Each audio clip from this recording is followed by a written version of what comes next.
call those transom windows right above the door. So if you open both of those, whatever's going on, whatever kind of pressure difference there is, you're going to get a breeze through that room. So that's what you get for cooling and for ventilation. And then there's a radiant heating panel that gets hot water. So a little thermostat in the room. If it says, hey, it's below 65 degrees in here, I'm going to open a valve and send hot water to basically just this 2 foot by 4 foot metal panel in the ceiling. It looks like a ceiling tile, but it's a radiant heating panel. So if the thermostat is calling for heat, you go up to that thing, you touch it, it'll be putting off heat. So that's how. And it's hydronic. Yeah. So yeah. I tell them on the classes that, because I lived in Maine for 10 years, and New England's all water baseboard heat. Yeah. And people don't know that if they don't go there. Yeah. And I say, well, that's pretty much restricted, but they're using it commercially here. Oh yeah. We've got a ton of most of our older office buildings are designed that way, where you don't get air conditioning, you get a window that opens, and you get a baseboard heater.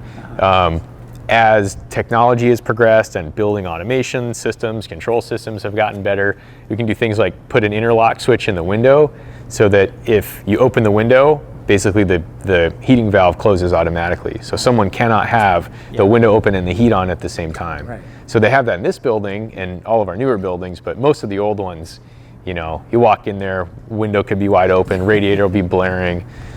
So, I mean, it's still better than having a forced air system that's doing the heat and the cool and a window that opens. Well, it's interesting, we talked about people opening and closing windows, and that the code doesn't like that, so they make requirements. Yeah. But teachers are probably the worst, right? Yeah. They're just in there for an hour, they forget to totally close the window. Yep. The heat goes on, so. Yep.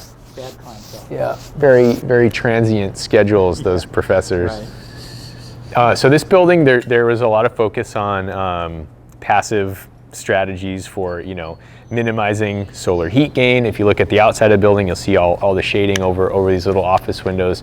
The courtyard, they used to have these big sycamore trees in here, but they got a little too big, so these things just got replaced recently.